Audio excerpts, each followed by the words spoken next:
అజ్మిల్ గారు నమస్తే సార్. నమస్కారం అండి. సార్ తెలంగాణలో అంటే తెలంగాణలో కాదు కానీ యాక్చువల్ ఢిల్లీలో లిక్కర్ కేసు అనే ఒకటి చిన్న కేసు ఉంది. దానిలో తీగ లాగితే డొంకొచ్చి మన హైదరాబాద్లో కవిత గారి దాకా వచ్చింది. ఇది ఇవాళ రేపో కవిత గారిని కూడా అరెస్ట్ చేసే అవకాశం ఉంది. సిబిఐ సమన్లు జారీ చేసింది కవిత గారిని విచారించడానికి. అరెస్టు ఇంకా లాంఛనప్రాయమే అని చెప్పి మీడియా వర్గాల్లో కోడేకి వస్తున్నాయి. ఎలా చూస్తారు సార్ అంటే ఓటుకు నోటు కేసు అని చెప్పి చంద్రబాబు నాయుడు గారిని ఫుల్గా ఇజ్జత్ తీశారు ఒకనొక సమయంలో. ఇప్పుడు అదే తిరిగి కాలనాగి కాటేస్తుంది అనుకోవాలా, లేకపోతే ఎలా చూడాలి దీన్ని? అంటే ఓటు నోటు దానికి దీనికి సంబంధం లేదనుకోండి. ఓటుకు నోటు అనేటువంటి సెపరేట్ ఇష్యూ అండి. అసలు చంద్రబాబు నాయుడు గారు ఆయన ఏం మాట్లాడారు? వీళ్ళందరూ ఊరికే ఓదరగొట్టేసి మీడియా వాళ్ళు, ఆ వైసీపీ వాళ్ళు ఇంక శత్రువులు ఎక్కువ కాబట్టి ఆ బీజేపీ వాళ్ళు పొత్తులో ఎన్డీఏలో ఉన్న బీజేపీ వాళ్ళు సహా ఆయన మీద ఓదరగొట్టేశారు. ఈ టీడీపీ వాళ్ళు కూడా నోట్లు ఏం పెట్టినారు తెల్ల నోరు మూసి కూర్చున్నారు. అసలు ఓటుకు నోటు అనేటువంటిది ఎలా క్లెయిమ్ చేస్తారంటే రాజకీయ పార్టీలు అసలు ఎలా ఆరోపిస్తారో సిగ్గు శరం ఉండాలి కదా వాళ్ళకి. సిగ్గు లేనివాడే మాట్లాడతాడు. ఎందుకంటే నువ్వు వార్డు మున్సిపాలిటీ ఎలక్షన్లోనో లేకపోతే పంచాయతీ జడ్పీటీ ఎలక్షన్లోనో నువ్వు డబ్బులు ఇచ్చి ఓటు కొనుక్కున్నవాడు ఎవడన్నా రూపాయి ఖర్చు పెట్టకుండా డబ్బులు ఇవ్వకుండా ఓటు వేయించుకున్నాడా? ఏకంగా గవర్నమెంట్ తరపునే రకరకాల స్కీములు రిలీజ్ చేస్తున్నారు ఎలక్షన్ ముందు. సామూహికంగా కొనేయడానికి సిద్ధపడిపోయి రేవంత్ రెడ్డి గారు డబ్బులు పట్టుకెళ్తే అది తప్పు అన్నారు. డబ్బులు పట్టుకెళ్ళి కొనటం తప్పు రేటు పక్కన పెట్టండి. నువ్వేం చేస్తున్నావు? మనం మాట్లాడాలి, వాళ్ళు రాజకీయ నాయకులు మాట్లాడతాం హక్కు లేదు. ఎలక్షన్ లో పోటీలు చేసి కూడా మాట్లాడతాం హక్కు లేదు. ఎందుకంటే వాళ్ళు చేసే రొంకే వీళ్ళు చేస్తున్నారు, అంతేత వాళ్ళు మాట్లాడడం లేదు. మనలాంటి సివిలియన్స్ మాట్లాడాల, పౌరులు మాట్లాడాల. మనం పౌరులు ఎందుకు మాట్లాడతాం?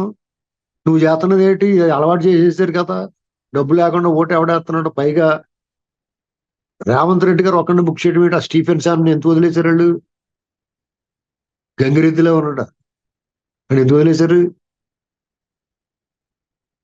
ఇక్కడ కుట్ర అర్థం అవట్లేదా? ఇచ్చినోడు తీసుకున్నవాడు ఇద్దరితో తప్పే కదా. అసలు తీసుకున్నవాడే కదా పట్టుకోవాలా, ఇచ్చినోడు కంటేనే. లంచం తీసుకున్నవాడే కదా పట్టుకుంటారు ఏసీబీ కేసుల్లో. ఈ ఎలక్షన్ కమిషన్ చూడాల్సింది ఏసీబీకి సంబంధం ఏంటిది? ఇదే ఇన్ని రకాల సమస్యలు ఉన్నాయి కూడా ఆదలపోండి అన్నారు కోర్టులో. చంద్రబాబు నాయుడు గారు కూడా ఏమడిగారు? స్టీఫెన్స్ అనేటువంటివాడు గవర్నర్ కోటాలో ఉన్న ఎమ్మెల్సీ, టీఆర్ఎస్ సభ్యుడు కాదండి అతను. టీఆర్ఎస్ సభ్యుడిని ఏమి కొనడానికి ప్రయత్నం చేయలేదు చంద్రబాబు నాయుడు గారు. పైగా అతనితో ఏం చెప్పారంటే, నువ్వు ధర్మంగా, నువ్వు న్యాయంగా, నువ్వు ఎవరికి వేయాలనుకున్న ఓటు, నేను ఓటు అడుగుతున్నాను, ఓటు అడుగుతున్న తప్పేముంది? మీరు అందరూ అడగట్లేదా ఓటు? మీకు వచ్చేస్తాం ఇచ్చేస్తాం అని చెప్పి అడగట్లేదా ఓటు? అలాగే అడిగాడు ఆయన. ఇది సమర్థించుకోవడం కాదండి, సమర్థించడం కూడా కాదు. ఆయన నిజంగానే చాలా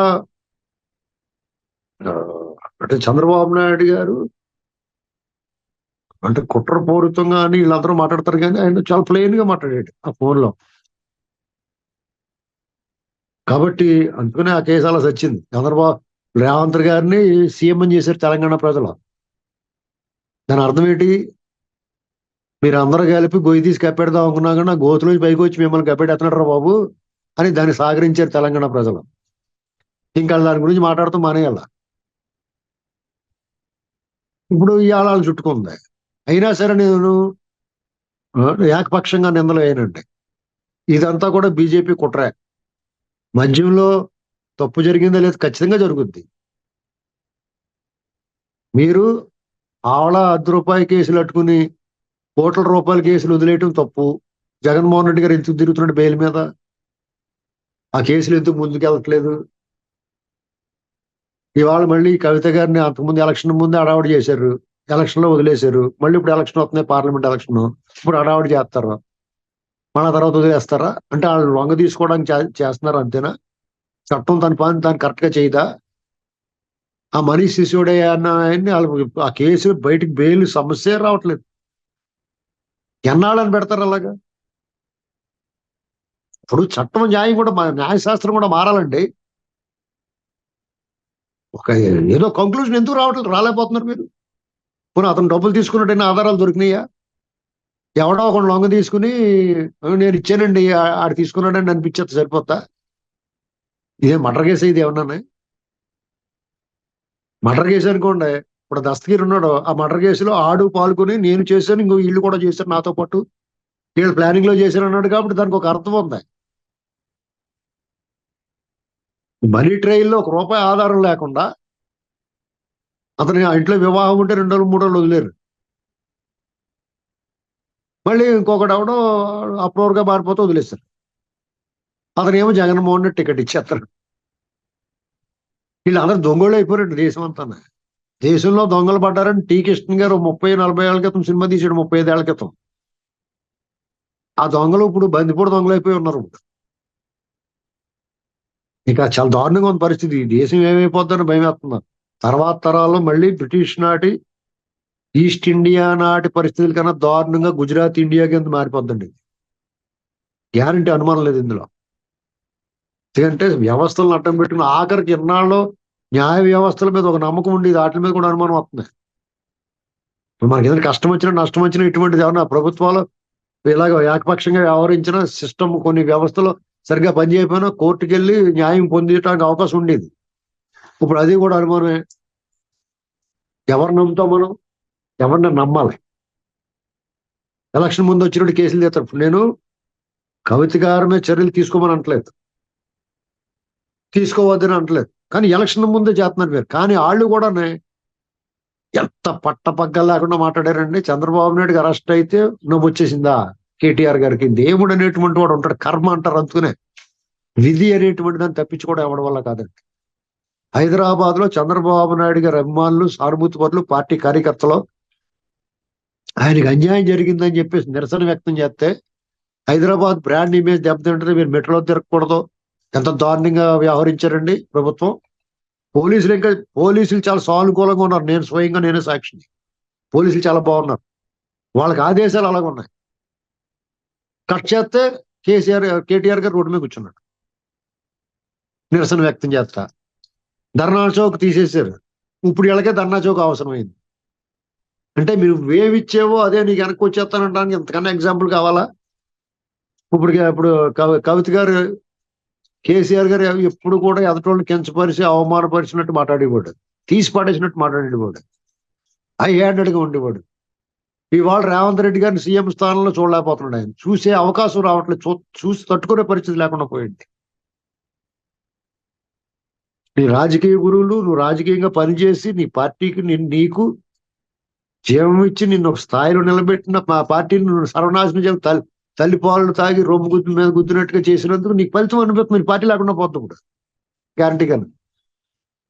రవంత్ రెడ్డి అనుకున్నారు, అతను పెట్ట కొంచెం కోతగాను అని చెప్పేసి మాట్లాడేవారు. అతను పెట్టాగారమే కోతగారమే, వీళ్ళ మడతలు పెట్టేస్తాడండి.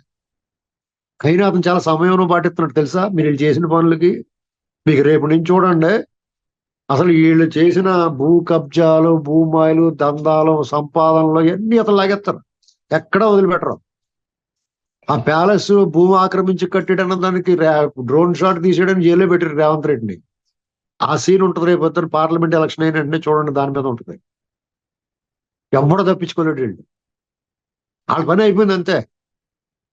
ఎవరైనా సరే ముందు ఇప్పుడు ఎమ్మెల్యేలు కూడా ఉంటారేమో అనుకుంటున్నారేమో పార్టీలో, బీఆర్ఎస్ లో ఎవరు ఉండరండి. ముందు మర్యాదపూర్వకంగా కలుస్తారు, తర్వాత అభివృద్ధి కోసం అని చెప్తారు, తర్వాత అకాలమైన పార్టీ మారిపోతారు అంతే.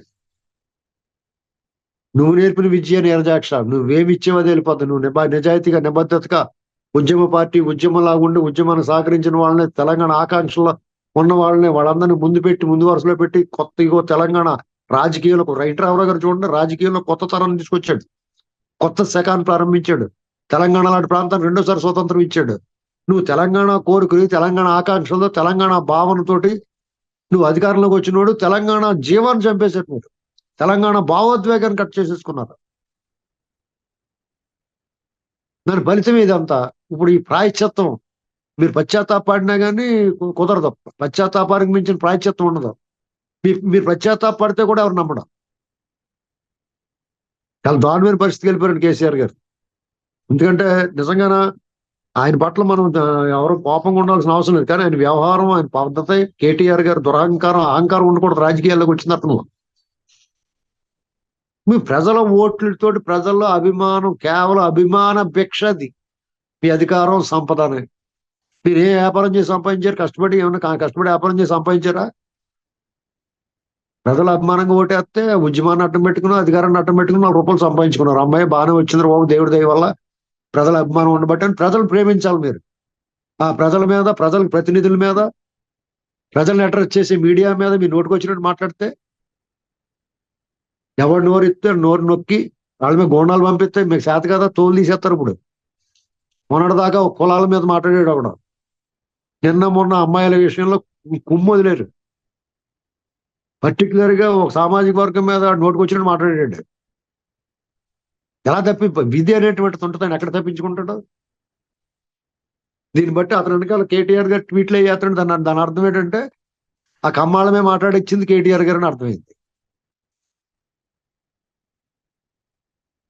ఇది గమనిస్తారు ప్రజలు. ఎక్కడ తప్పించుకుంటారు మీరు? రేపు పార్లమెంట్ ఎన్నికల్లో కూడా మొన్న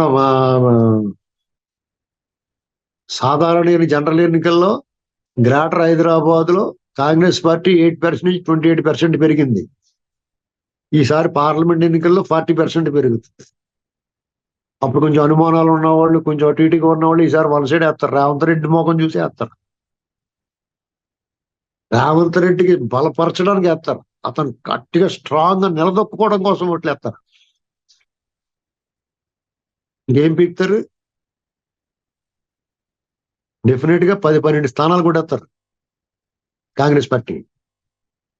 బీజేపీ అలాగా వాళ్ళు దేవుళ్ళు గట్ట దండాలు పెట్టేసుకుని బొట్లు పెట్టేసుకుని 3-4 వాళ్ళు కొట్టేస్తారు. మీకేముంది ఛాన్స్? ఇంకా కాళేశ్వరం అలాగే చూపిస్తారు. మళ్ళీని ఇగో కవిత గారికి చూపిస్తారు. ఉక్కిరి బిక్కిరి అయిపోతారు. మీరు మాట్లాడి సానుభూతి గట్ట అవుతున్నా కూడా ఏమీ రాదండి. వీళ్ళకి ఎలా జరగాల్సిందే అనుకుంటారు అందరూ. ఇప్పుడు ఆయన తుంటి భీమికి ఎరిగింది. అయ్యో పాపం అనుకున్నాడు ఎవడన్నా? ఎందుకు అనుకోలేదు? చంద్రబాబు గారిని, లేకపోతే ప్రతిపక్ష నాయకుల్ని, రాహుల్ గాంధీ గారిని, సోనియా గాంధీ గారిని, లేదా ఇంకొకళ్ళని, మోడీ గారిని, వీళ్ళందరినీ కూడా నోటుకు వచ్చినట్టు మాట్లాడితే మిమ్మల్ని ప్రేమించి కూడా ఎవరు ఎక్కడ ఉంటారు?